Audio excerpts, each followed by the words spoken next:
there in Packer Nation, and welcome to another edition of the Absolute Packer Podcast. We have a special Thanksgiving edition that we are recording the day of Thanksgiving, no doubt. Gobble, gobble. Oh, shoot, gobble, gobble. You remember Donald Driver? Yes. We're on to episode 71, and this episode, it's pretty self-explanatory. I'm titling it, In Big Games on the Road, It's More of the Same. Obviously, we are talking about the, I would call it a heartbreaking loss to the Indianapolis Colts on the road. It was a very entertaining game, but to get to overtime and lose it obviously really sucks. And I think it was kind of a preview of what the playoffs could be in many respects. But before I get too far ahead of myself, welcome my compatriots. We have Elliot, Free Market Christensen, and... It's going to be inside joke day all day long. We're going to sell these T-shirts, so everybody better be ready for these. We're just going to be spilling out T-shirt phrases all day long. And Jeremy Howdle, I don't have a good nickname for you, but I guess that's a good thing. I can't be as dainty as Dean Lowry. Oh yeah, he's going right for it. I think that's pretty good. That's pretty good. All right, I like I told you guys before this. I think we can kind of. I have some light notes, but I think we can kind of freeform this. I mean. They played great, the Packers, in the first half. I mean, was the defense, killing everybody in the first half? No, they were playing well. Special teams wasn't killing us, and the offense looked great. I mean, we scored 28 points against the number one defense in the league in the first half. And I'll tell you what, if games were only one half, we'd have won that sucker going away. Because then the entire third quarter was tumbleweeds. I mean, the offense, I think, had 2 3-and-outs for the entire third quarter into the fourth quarter. And the defense, coming out of the right out of the gate in the third quarter, the Colts had the ball and they ran it 8 straight times and scored a touchdown, after, basically doing that and Mike Pettin not making any adjustments until the 8th time they ran it on that drive. And it was kind of all downhill from there until the very end. So. Yeah, I saw a stat that out of this, 70 some plays that the Colts had on offense, we had a base personnel or at least three down linemen in on 22 of them. So on pretty much 1 out of every 4 plays, they played 3 down linemen. I don't want to make this the negative podcast, but when do you start figuring out that, hey, you know what? I need to change my personnel so that I can actually stop some people instead of just letting the offense dictate what they want against us. It has to start frustrating. Soon. Yeah, I mean, it is. I think it was the 7th play where they brought in Kamal Martin, the second linebacker. It was like that should have happened on your 3rd play, maybe 2nd. I feel like I was turning into Jeremy during that game because I saw the tide turning and I was yelling at the screen. I was caring about defense. I was caring about defense. Wow. Hey, Mike Pettin. Yeah, it only really. Elliot, I applied for Mike Pettin's job. He went on Indeed.com and updated his resume immediately. Yeah, he did. All kidding aside, pays attention to defense in the second half. Yeah, put that as a bullet point on there. I see. This is gonna do well with them. I think somebody updated Mike Pettin's Wikipedia page immediately after that. I love when people do that. They'll update random either celebrities or public figure Wikipedia pages. And one of them, it was basically just horrible defensive coordinator and all these different things, which was obviously good. But on that note about the defense, I think it sums up pretty much this: the defense cannot get out the field without a sack or a well-timed turnover. Very rare is it that they defend a pass, get a tackle for a loss on a run play or whatever, or or even, turnovers in general are down there. So even the well-timed turnover thing is kind of moot right now too. It's just, and I think it was one radio show in Milwaukee. I think it was WSSP. Gary Ellerson had Ben Fennell on, who I like Ben Fennell. I don't know if you're familiar with him.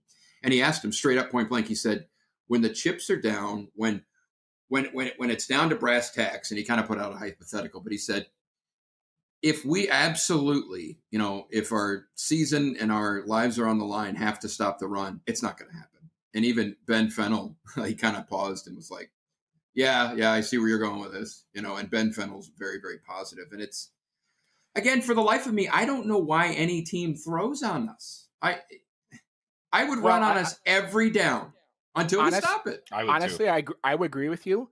But here's the other backstory to it. Like, their pass defense is allow the offense to catch the ball and then we react. So they play this bubble zone. So they give you pretty much 10 yards under free motion of whatever you want to do. I know. And then like the third, it was in the first half in the second quarter. It was 3rd and 14 or 15 or something like that. And Zach Pascal caught that ball, and there were 3 defenders around him, and he got the first down. When he caught the ball 8 yards or 7 yards before the first down marker, it's like, go get him. Don't just let him come to you. Go get him. And that's the part that I see a lack of effort. I see a lack of just ball hawking. And that's a real concern to me because when you watch the good defenses in this league, the Baltimores, the Seattles, they've always come to mind to me. They're ball hawking. When the ball goes to the left side of the field and it's caught by whoever, there's guys coming to the ball. I don't see that with this defense. And that's concerning because if they're not doing anything great, then you need to be able to tackle people and get them down to the ground before they get a first down. And that's a problem. 140 yards the Colts rushed in this game. 72 of them were after contact from the Packer defenders. I believe that. No. That's a great stat. I didn't know that, but I believe that. Yeah.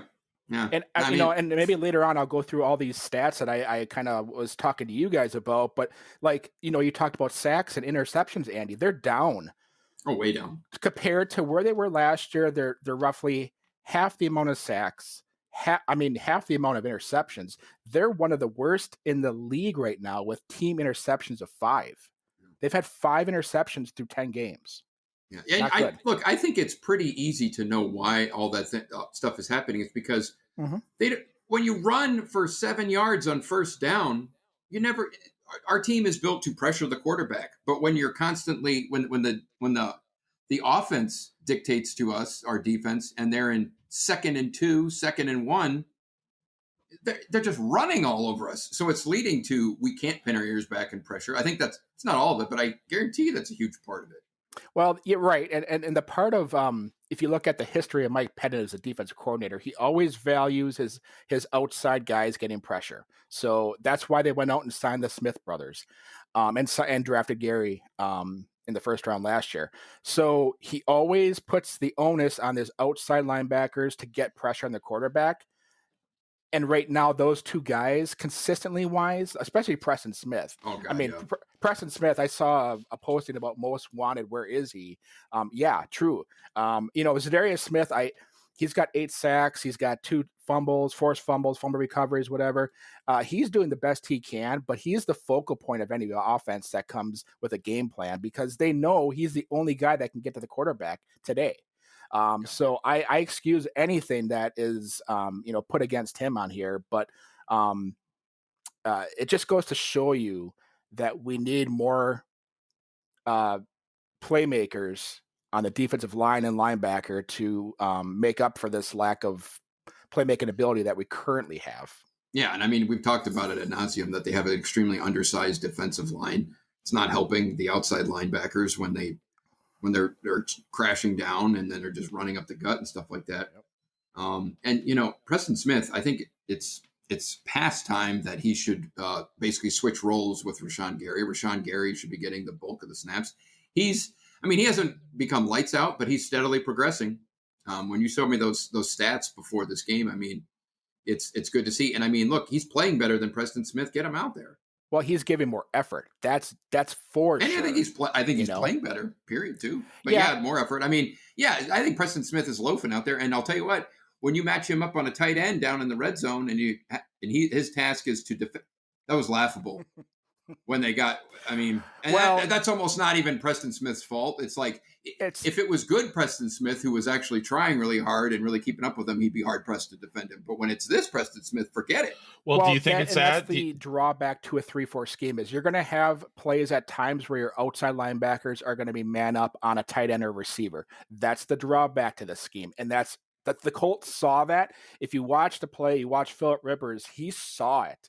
He looked to the left and he saw Preston Smith out there, and he went right towards Jack Doyle, and or Trey Burton, excuse me, and it was a touchdown, no problem. So, I thought of a really funny thing with Phillip Rivers. Maybe one reason he's so good is that when he's at home, he can basically field an entire defense with his kids.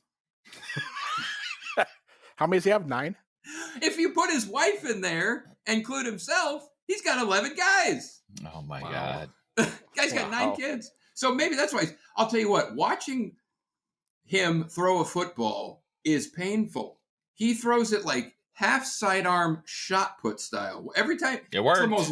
It's the most labored release, but it's worked for him for like what? He's been in the league like 15, 16 years. So. I don't remember it looking like that though. Oh, I mean, when they had the camera behind him, he was like going. Yeah, I guess I've seen like he's throwing a trident. Yeah. Or a shot put. Or a shot put that's shaped like a trident. A trident. But it is. I mean, I'm sitting there making fun of the guy, and I'm like, meanwhile, he's lighting us up, So, now on to the offense, though. Look, the first half, did they play lights out? No, they played really good, though. And I mean, lest we forget, on the first series, Aaron Rodgers fumbled a freaking snap while we were driving down the field and turned it over. Rodgers was responsible for, was it 2 turnovers? It was a fumble and an interception. Yeah, because there were 4 turnovers total. We have Rodgers with a fumble. The Packers in general are turning the ball over too much lately. They had been outstanding on offense, and then all of a sudden, the past 3 games, it feels like it's either been, I mean, for Aaron Rodgers, it's been a freaking cavalcade of interceptions and fumbling snaps. So it's going to happen. It's going to happen. But which of these 3 things is it? Is it individuals not doing their job? Is it the scheme? Or is the fumbled snap was just a fluke? It really was. I mean, well, yeah. And I would go to the point of saying, but it was a horrible time to have it happen against a team you don't want it to happen to. Number one defense. I would say that the defense, the scheme is causing some issues there, but on offense, it's execution. I don't know if you guys remember in that Aaron Jones run when I think it was the second quarter, when he ran outside the tackle on David Bakhtiari, and Jay Sternberger took out that defensive back. Great block. I made a comment on that. Block. He leveled him. And that was responsible for like 15 yards. Yeah, right. And that's what I mean by execution is you might not realize it, but just simple standard blocks can make a play. Oh my God, yes. Play. Yes, yes, without question. The difference between a decleating block and an okay block is what he just said. He decleated that guy, and that allowed for probably an extra 8 or 9 yards on that play. Well, I was just wondering if we need to have Mike McCarthy come back and break some watermelons for the guys. He's the new Gallagher. Hey, y'all ready to smash? Hey, guys, all kidding aside, Mike McCarthy never left, so. Would that be something? Look, that was a funny little bit, but hey, it worked. They beat the Vikings and Dalvin Cook. Now, are the Vikings very good? No, but Dalvin Cook, hell, they beat us with Dalvin Cook. So credit to him. Put that on the wish list for LaFleur. Get some sledgehammers and some watermelons. I mean, look at how I feel really fickle. Like when I'm pining for coaching techniques from Mike McCarthy. I know these freaking motivational tactics. Yeah. Motivational tactics. Yeah, you remember? Like I think before the Super Bowl, he got everybody their ring. He got their can't talk. Got everybody sized for their ring like a couple days before the game actually happened. I remember that. Yeah. You know what would have been great though if they did that and like they screwed up the sizing and it's like they get them and they're all oh, it was metric, but it was supposed to be English. Whoa. Oh, he's gonna spit it out. Oh my goodness. Yeah. No, that was a good little bit there. But when it comes to the offense, and I got a bone to pick with Rodgers too, because I mean, look, he played pretty well. It's the number one defense. We still have to remember that. They're a really good defense. And we only lost by 3 points in overtime. So despite all the mistakes, we were in it. I think that is definitely a positive. It really is. It kind of is, yeah. I mean, it kind of is. Agreed. But if ever there was a microcosm of the issues that Rodgers needs and LaFleur need to work out of this offense, it is the final drive to get to overtime. I mean, lollygagging up to the line. Time management on the last play was ridiculous. It was abysmal. And I mean, Rodgers had an extra spike in there that lost a down when he could have. It was again, they still got to overtime, but they could have won that game on that drive had they had a little more. And Rodgers has just been so lackadaisical with any kind of 2-minute offense. Well, it's that California socialism. Free market out on the field, buddy. It's free market out on the field. You know, you bring it out. He's always been that way. He's running down the clock to see what the defense is. I get all that, but don't do it every time. And if you are in a 2-minute offense, you got to hurry it up. Period. End of story. Well, but if you look at how this last drive got to that point, when there was about 6 minutes and the Packers had the ball, they were obviously taking that possession as their last possession game win. And they failed on that drive and gave the ball back to the Colts with roughly 3 minutes to go. And the Colts could pretty much do whatever they wanted to. And then the Packers got the ball back with what, $1.22 or whatever it was? Right. And they threw a bomb to MVS, which was outstanding. Great. But this is the analogy that every person that knows football believes in. Okay, when you're on the road, you play for the win. When you're at home, you play for the tie. They played for the tie on the road. That's the issue and the draw that I see that kept them. I mean, playing not to lose. And right. And they went into overtime and they had an unfortunate fumble with MVS, his first one in 42 games. That's going to happen. But you know what? You had the opportunity there in regulation to win the game and you went for the tie. I don't like that philosophy. And I get back to that because I've made this point, I think with your dad. They always play for the tie. They never play for the win. And he's like, we came back. And he said, well, they went for it on fourth down. I said, that was earlier on in the fourth quarter. We're talking about the end of the game here, last drive. And that's the problem I had with the philosophy of this team is you played for the tie there. Yeah. This team has to always go for it in a fourth down because they're safe with no lead. They are. Who was it? Elliot wanted him to go for the fourth down on our own 25, and I'm like, hey, I have my limits, man. He was dying on that hill. That's a little. Elliot was risky. dying on that hill. That would have put the game out of reach if they would have not gotten that first. I know. I get the sentiment. A win is a win, and a loss is a loss. I don't care. I hear you, but going back to that last drive again, when you have a first ballot Hall of Fame MVP quarterback who is healthy, you have your whole suite of weapons. They didn't have.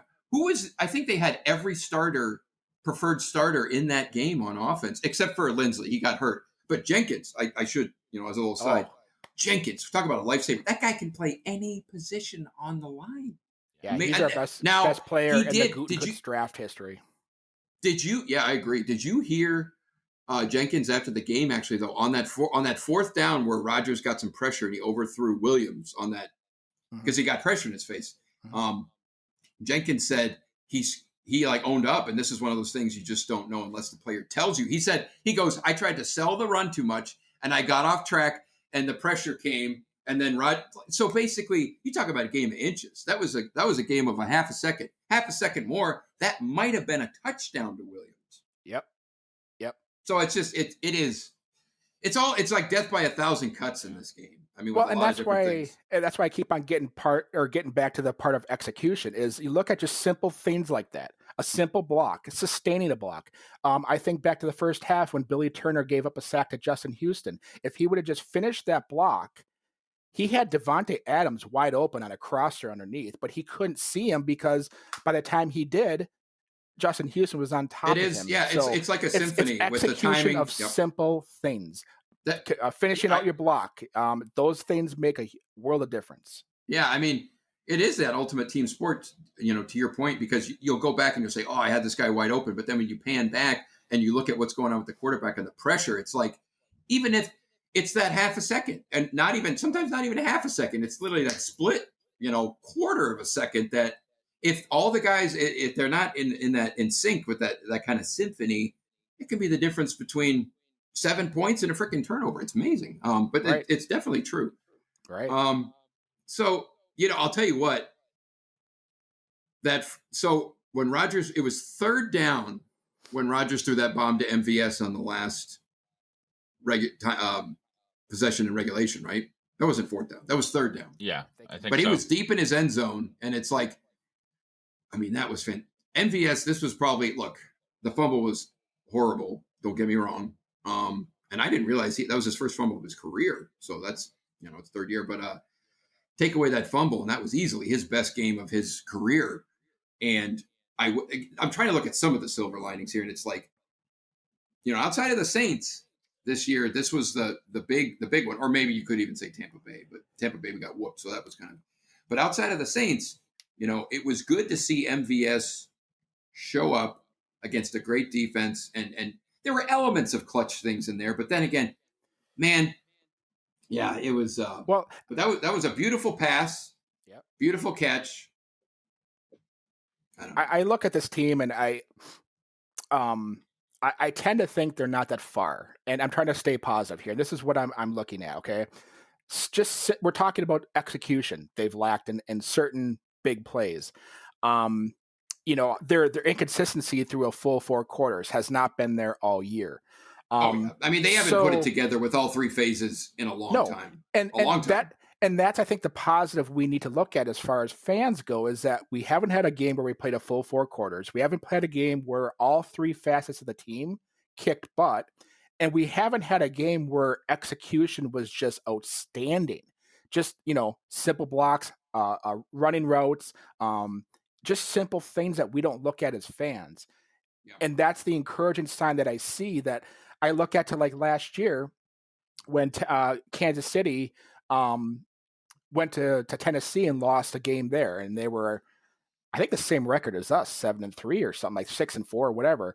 And everybody was saying that this Kansas City team sucks. And look what happened. They went to the Super Bowl and won.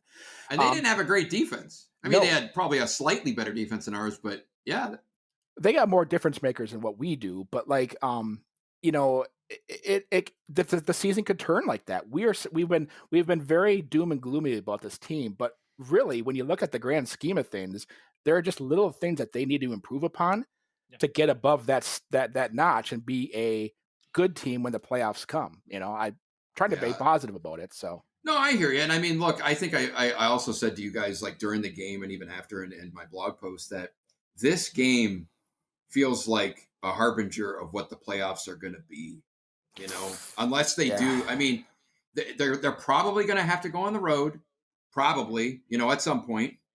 And, if you play a great defense, this was a microcosm of what I think we're going to see. I obviously want to be wrong, but, now look, now's the time to switch over to. Why do you think we'll have to go on the road? I think we're going to not get the overall number 1 seed. Well, here's the deal, Elliot. This year is the first year. The tiebreakers are coming back to get us too. Well, they changed the playoff format this year. So 7 teams are allowed to get in this year. Yeah. Only 1 team can have a playoff bye. It means the number 1 seed can only have the playoff bye, which in years past there were 2. But so the 1 seed gets a bye through the play, or home field advantage through the playoff. The first round is a bye.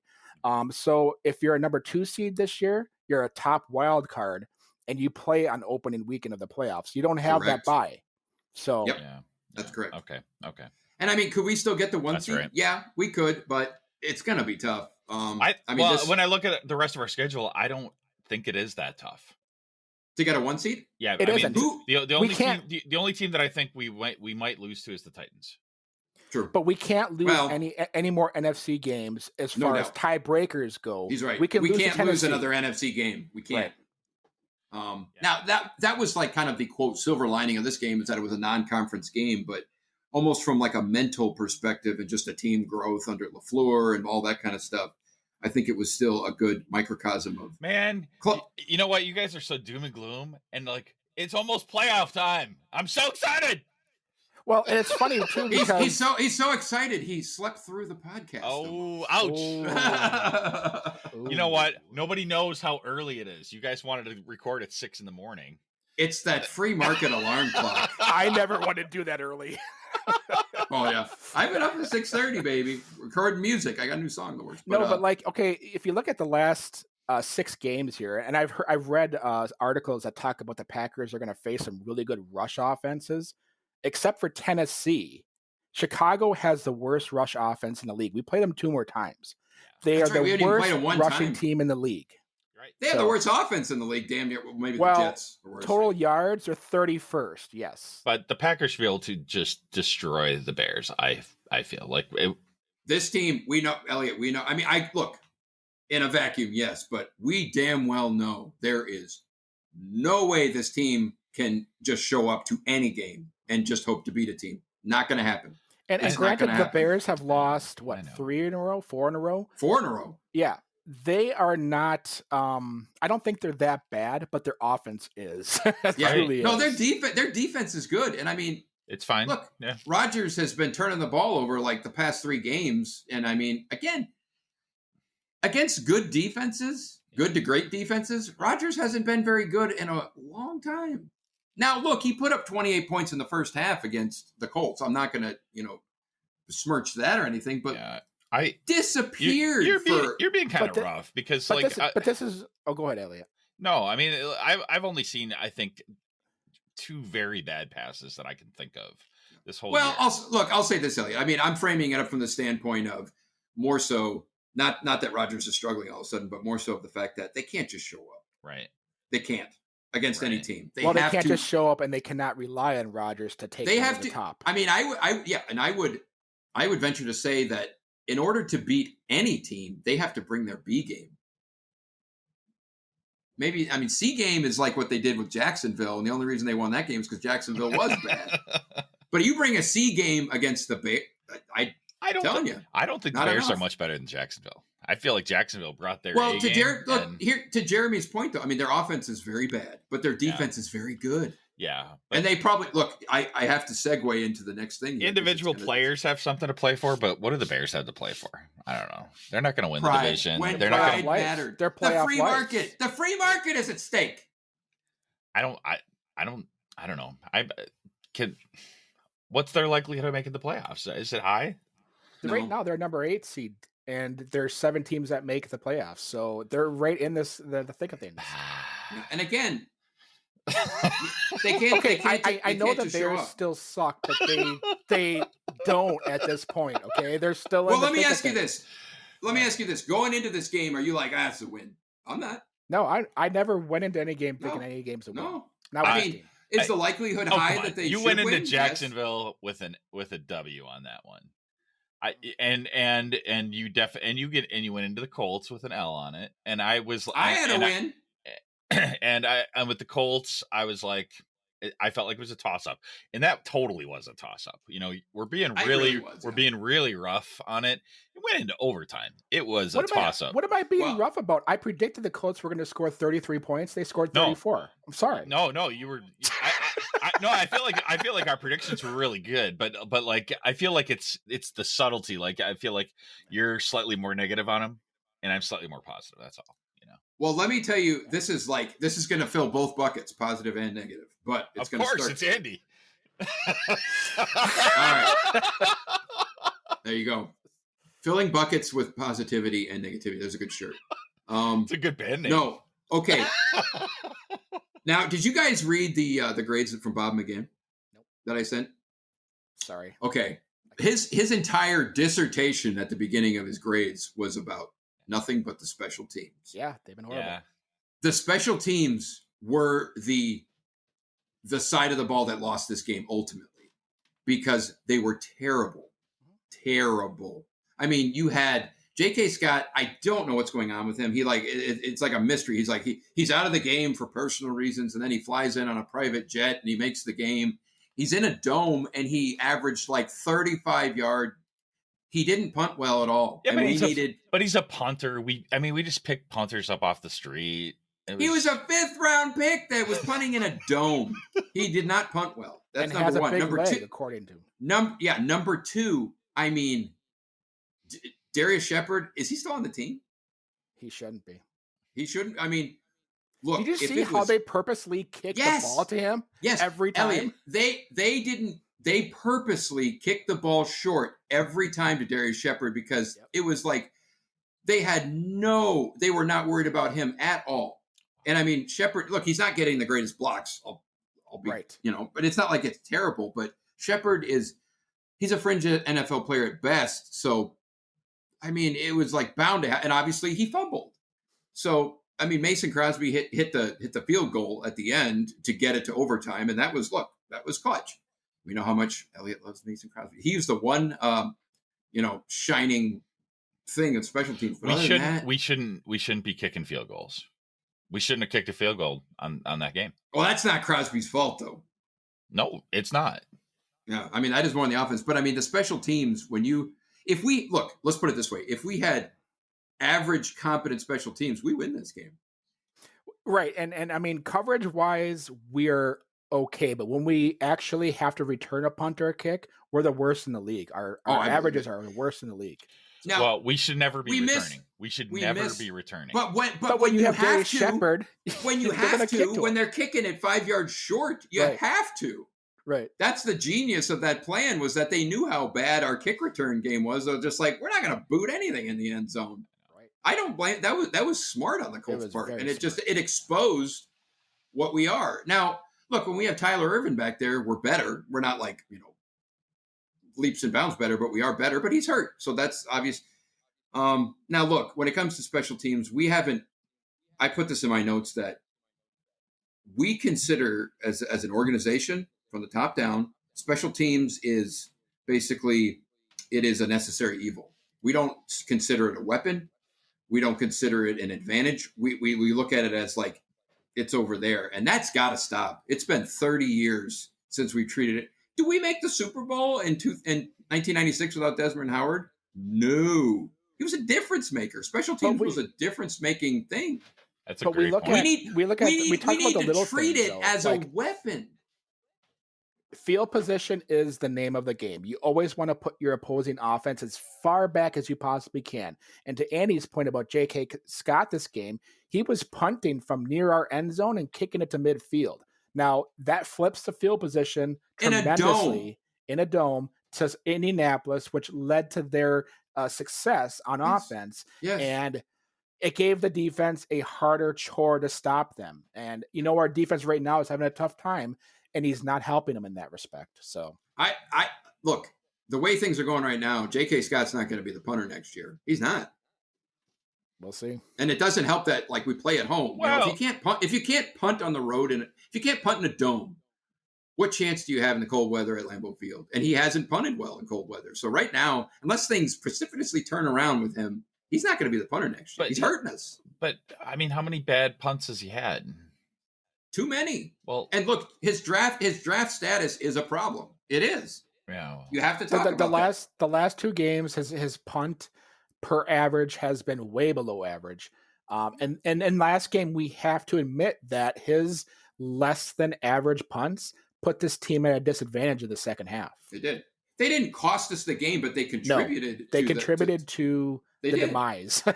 And the special teams on the whole, like I said, I guarantee you, if we had competent, not great, not outstanding, not even above average, just competent, we win that game. Yeah. That really. Well, when you lose in overtime, it is, you can't really point to one thing. Yeah.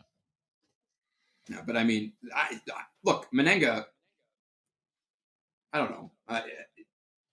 I personally think that they need to look at special teams and be like, look, do you have to turn it into like the best in the league? No, but you got to change the entire mindset of like, look, let's use it as an advantage at least. It may not have to be a complete weapon, but let's use it where we can actually, do something with it, where we literally treat it as a redheaded stepchild, and we have for decades. The entire McCarthy tenure, most of Sherman's tenure. I mean, it's been way too long.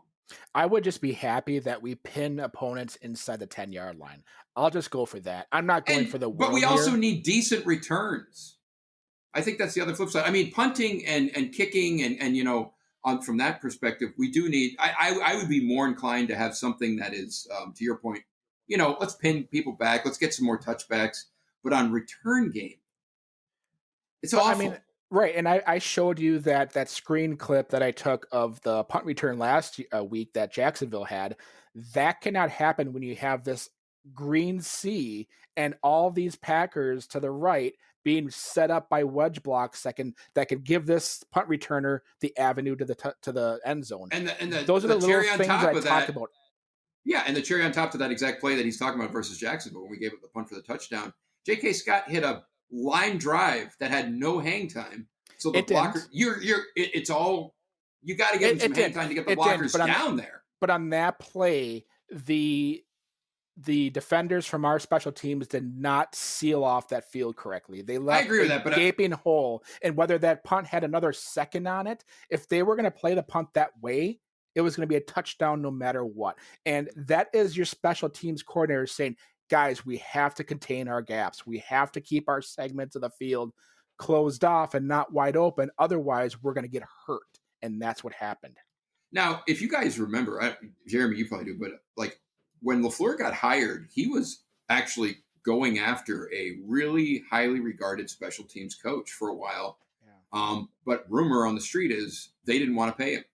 He was demanding, it was probably like top 5 or top 3 coordinator salary. And they went on the cheap and got Sean Menenga, who is like, he looks like Ron Zook. Who came from college, by the way. Yeah, and he looks like Ron Zook. I mean, so if the Packers, and apparently if that was like a Murphy decision or whatever, I mean, we don't know how hard LaFleur tried, but we know he did try, and it didn't work out. And apparently it was money, which is just stupid. Well, the Packers are always on the budget, and they always look at this team as a budget. They look at certain segments of the team as where they need to spend their money, which is quarterback, wide receiver, and everybody else is just kind of second rate. So, and offensive line, we got the highest paid offensive lineman in the history of the league, baby. Right, which is good. I mean, we have him. We don't have to worry about the left side, but except for him and Jenkins, there are concerns. Lucas Patrick has been average. Billy Turner, for me, I just don't see him finishing blocks off, and that's a huge concern in this offense. What do you think of Runyon? I think he's got a bright future, and I think whether it's next year or the year before that, I think he's going to be a starting guard somewhere. Now, Elliot, he had to come in this game because when Lindsley went out, they moved Jenkins to center, and Runyon started playing left guard. And look, it was kind of one of those instances where they were going up against the best defense. You didn't really hear his name, which is good. He wasn't pancaking guys and making all these plays, but the fact that you didn't hear his name being put in there, being a rookie from what, 6th round pick? 5th, 6th?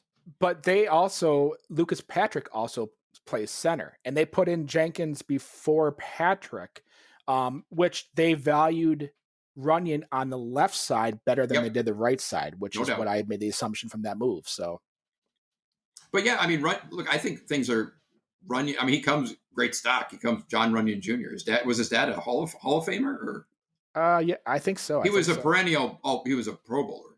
So anyway, yeah, I mean that's. I don't know what else you can really say. It was about the game in general. Like I said, it's now we play the Bears. It's in Chicago, right? No, it's here. Sunday night here. And you can get with the stick. Every day, it's funny. During this whole quarantine, it's like every day feels the same. Every day feels like a Monday. I know. But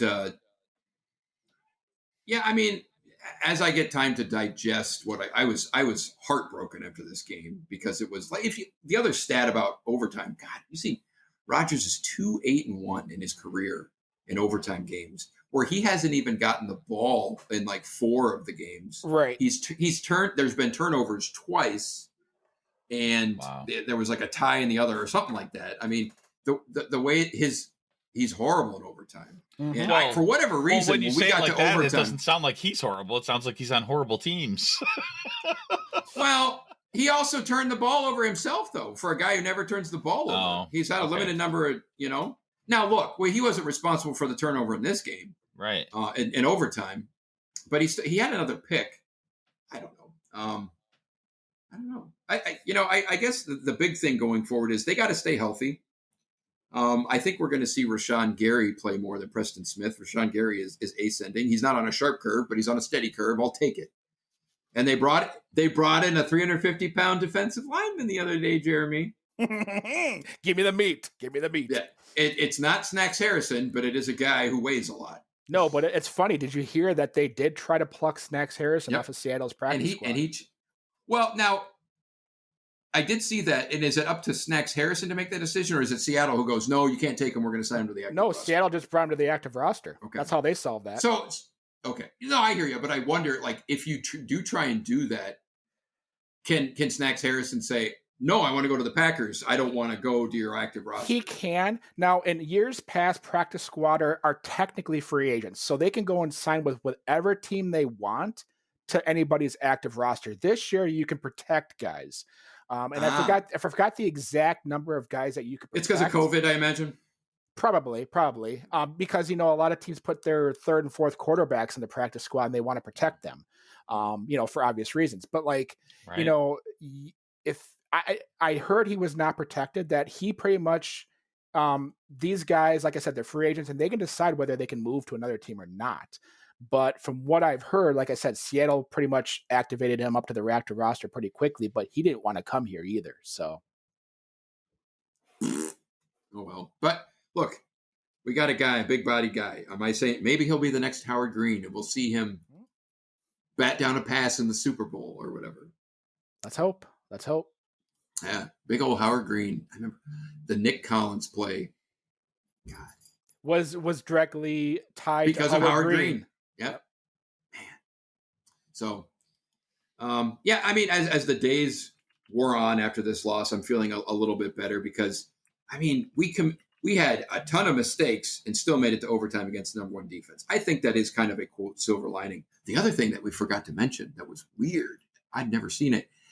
Was it the Colts on that final drive that they had? They had 5 straight offensive holding penalties. Yeah, it was ridiculous. I'd never seen. I mean, you talk about trying to give it. I mean, that helped us. That was a huge amount of errors that they had. And then, lest we forget, Preston Smith, frickin', that could have gone either way. That play where he stripped Rivers, and then whoever picked it up brought it back for a touchdown. That literally could have gone either way, in my opinion. But, I mean, the whole arm going forward thing or whatever. But it was, look, I'll give credit where credit's due. He made a play there. It just happened to be like a 10th of a second, whatever. But yeah, that last 5 minutes was weird. It was. But I have a positive spin on this team as well. As long as they can execute better, just the simple things. They can tighten things up on defense. I mean, I think I sent this stat to you before our little podcast here, that when they play man defense, quarterbacks have an 85% rate against them, which is third best in the league. When they play zone, they have 104% quarterback rating, which is 25th in the league. So do the math. It's too early to do math, but no, I look, I don't know what Pettin's doing. Nothing's changing. So I that ship has sailed. I mean, they brought in a big body. Other than that, it's like nothing's changing. I just don't see it happening. Special teams has to just be average. That's all I'm asking for the rest of the year. If they continue on this trend where they're playing really poorly, I don't want something like, Seattle, where the special teams, they gave up the easiest fake field goal you've ever seen in your life in the playoffs because it was the same kind of thing where we just. So I have a question that doesn't come up often. So I don't know if it I just don't know the answer to this. So can they shuffle their special teams roster a little bit and have shuffle some of these bad players in and out on different like punt returns and kick returns? They can, but the obvious problem with that is you're exposing starters and other good players to injury. Yeah, it's risk reward. But yeah, they could stick. Just to force the other team to want to kick it into the end zone if they want. I'm just looking for the other team to go, I don't know what's going on here. and then maybe to almost play, use some so they'll play some deception in a way or something. Yeah, that's all I'm wondering. Like, can we get away with doing more of that? We could. You think about it. We have 46 guys on the active roster on game day. 22 of them are starters. So we have 24 players that we can kind of, finagle around to kind of make special teams. Right. There's the ability to do that. But like Andy said, do you want to have guys like, Adrian Amos, your starters, Jair Alexander? Do you want them on special teams? Well, I'm just saying more at risk. I'm just saying, like, tell them, go out there, don't do anything. I got an easy solution. Just have J.K. Scott punt the ball in the end zone every single play, and then have Mason Crosby continue to punt the ball in the end zone. Yeah. Don't even give the opposing team a chance to return it. Yeah. That for sure. I mean, look, and I hate to say this, but Darius Shepard shouldn't be on this team. The fact that he's still on the team, and that speaks I think you're right about that. I think so. I think some of these, like, identify the worst parts, and just, like, you're out for a while. Here's the problem with, like, a Darius Shepard and the fact that he's still on the team. It's the best they got. That is the problem. They would have cut him probably after the game if they had somebody else that they could try out, but they don't. Because look, Tyler Ervin is the guy, but he's hurt, and he's been hurt for 3 games.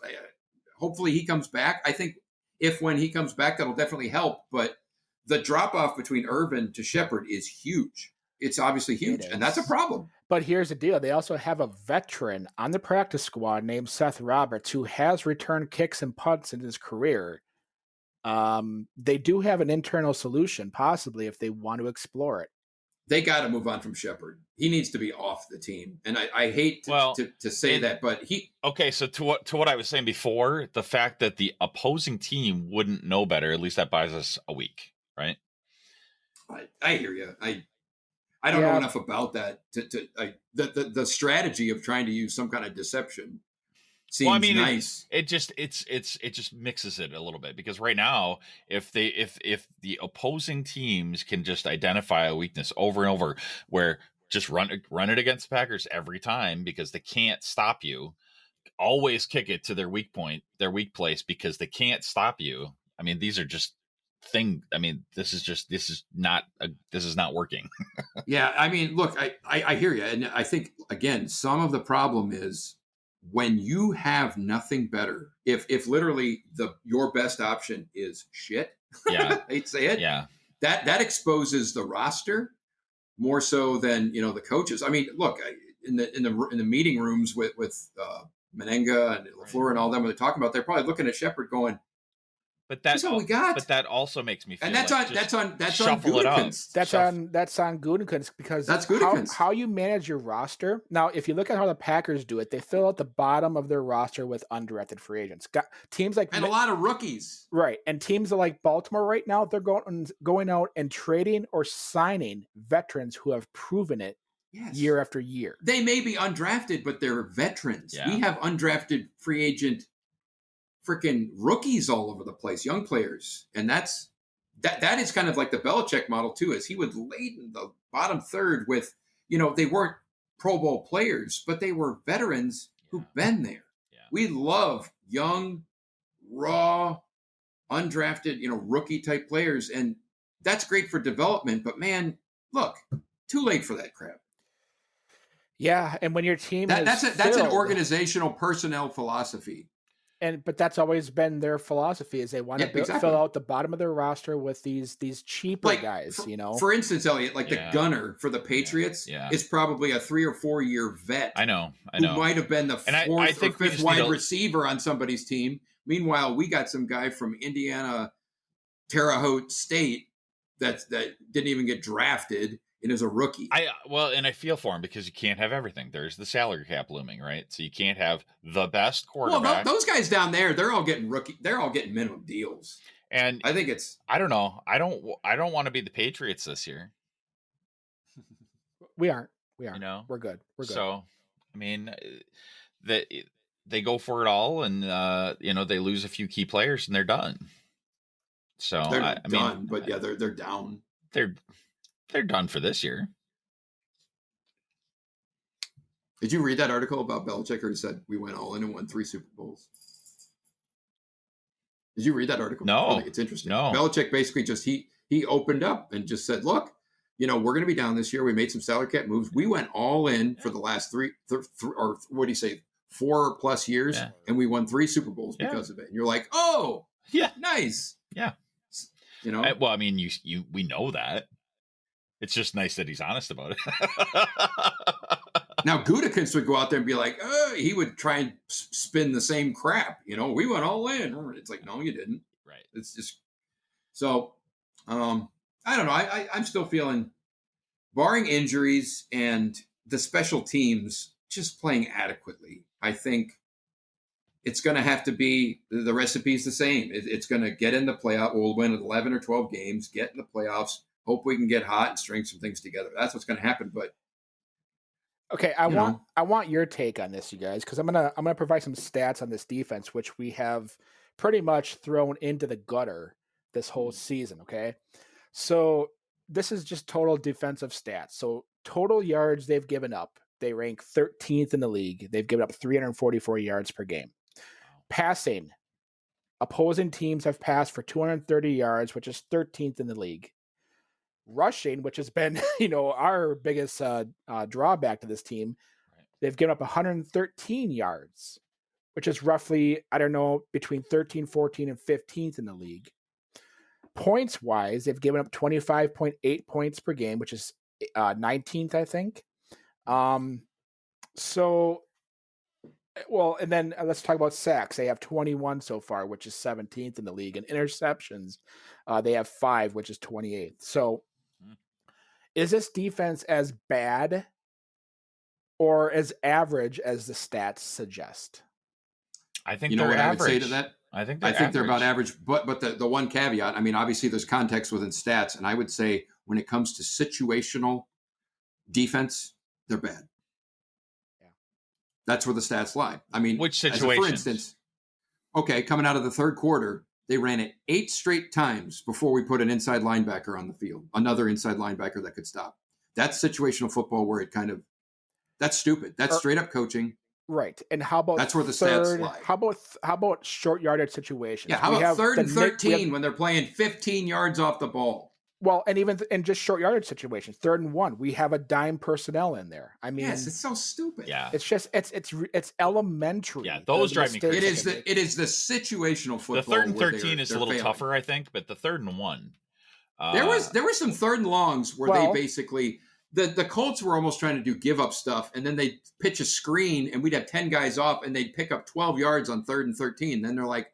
Then they go for it on 4th down. I don't know what defense you'd call on a 3rd and 13, but a 3rd and 1.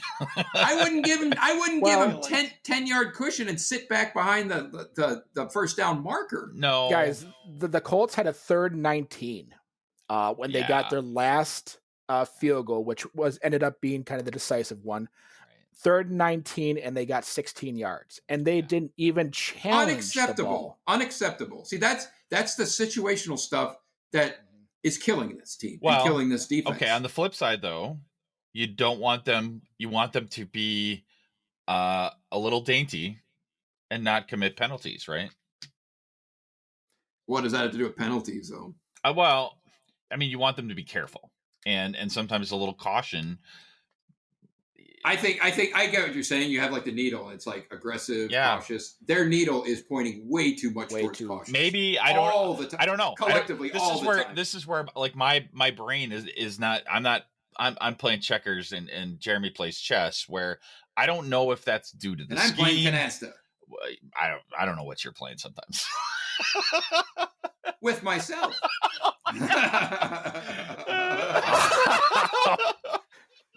But holy cow! What do you think, Maynard? And I know it's more complicated than this, right? Because it's a combination of these things. It's the coaching, and it's the scheme, and it's the players being motivated, and it's the level of caution versus. And I just don't know what to pin the blame on. And as a fan, it's frustrating because I'm like, I want all these things to just notch up one. Right. I will, and this is what I've talked about in our conversations recently, and especially with your father, Andy. The mentality of this team. Okay. The mentality has a huge role in how a team performs. They're soft. They're very soft. And that's a problem. So when you go up against a real aggressive physical team, that's where they always falter. So what do? Like, okay, defensively, you just stop playing the soft zone that is non-aggressive, and these guys don't fly to the ball, and you just let them go out there and go balls to the wall. Like, I think there's just a ideology there that needs to be switched around. Offensively, I think they're doing enough to get by. I think they're balancing aggressiveness. They're balancing the conservativeness when they need to. But special teams, that's just a matter of execution, and they're just not performing there.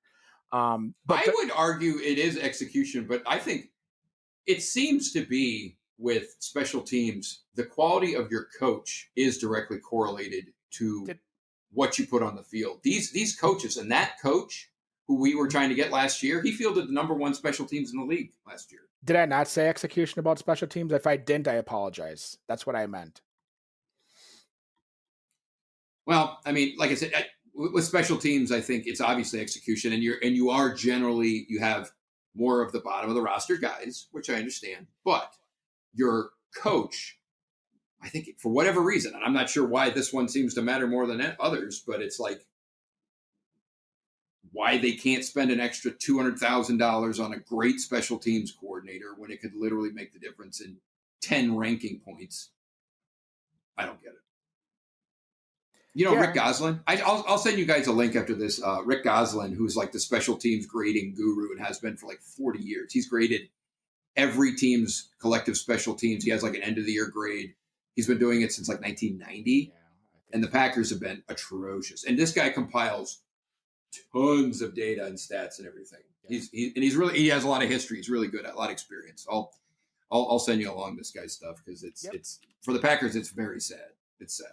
Yeah, it is. But I think just a few fundamental changes on this team could change your fortunes significantly. And I agree. It's a matter of attitude and just allowing this team to play. Like, I don't feel like they're being allowed. They're kind of like a dog on a leash. They're kind of on a 3-foot leash. Penn needs to let them play man sometime. Most of the time. It's like I'd love him to come into a game and be like, all right, guys, normally I only let you play man 10% of the time. I'm going to up it to 20%. Do it. Yeah, I don't see the reason why they don't, because they haven't showed me enough where they shouldn't play more man. So I agree. Well, and just mix it up. Like, what we're doing isn't working. So let's just, and it's also making us very predictable. Throw things at the wall. We are extremely predictable defense. Yeah, it is. It is. It's an easy defense to scheme a game plan against. Yeah, because we're all static. All right. Right. So predictions for the Packers Bears. I'll go defense. Right. Good defense, but they're not great. Getting back to the statistics of this team, defensively, total yards, they're 9th. Passing, they're 10th. Rushing, they're 14th. Points given up, they're 6th.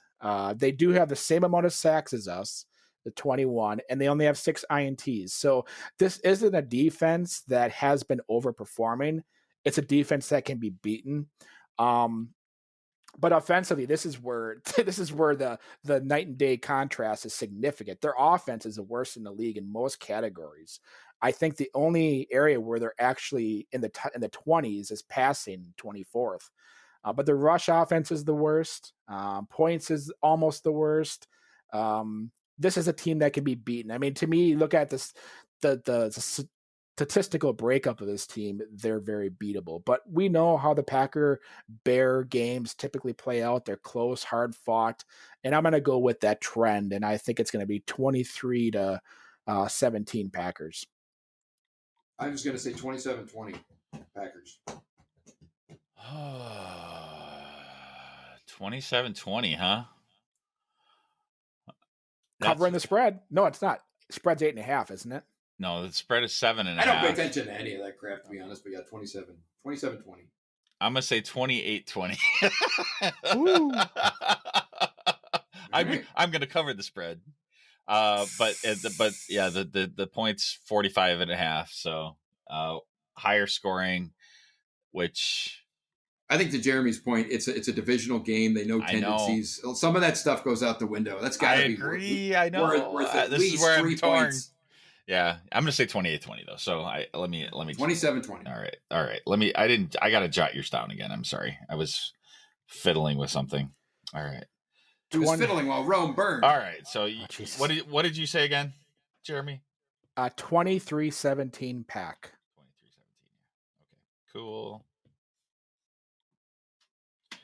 Okay. Cool. 6, 7, and 8. That's the point differential between the three of us. There you go. I think it's the first time we've been pretty close with our picks. So yeah, well, because I think I don't know. I really feel like it is going to break down. I think it is going to be close. It is a division game, and the Bears don't suck as much as we want them to. And I'm never going to pick the Packers this year to blow out anybody because of the defense. I could see the offense putting up a lot of points, but the defense, we're not blowing anybody out. Honestly, the only game I was actually disappointed in was against Grandpa Bay, and if you're gonna lose bigly, bigly, because why not? And put in some second stringers and just do everything stupid. Do it all in one game. Put in Jordan Love. Oh, he's inactive. Yeah, well, I know. Don't start with that, please. Don't start with that. Let's just be in denial. It never happened. That was a fever. No, that'd be a good shirt. Put in Jordan Love asterisk and then a real small type. He's inactive. I know. I think because the drastic part of these two teams, the offense of the Bears being one of the worst, and our defense statistically being average, but I think the sniff test is not that. I think whoever excels in one of those facets is going to have the upper hand here. So, I think you're totally dead on. Yeah. Totally down, right? I agree with that. All right. Well, happy Thanksgiving, guys. If we don't have anything else, then go Pack, and the Bears still suck. The Bears still suck. Correct. Go Pack, go. Go Pack, go.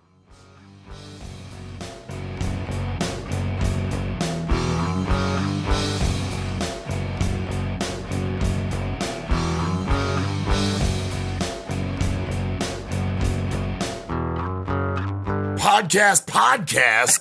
Chair. I know, right?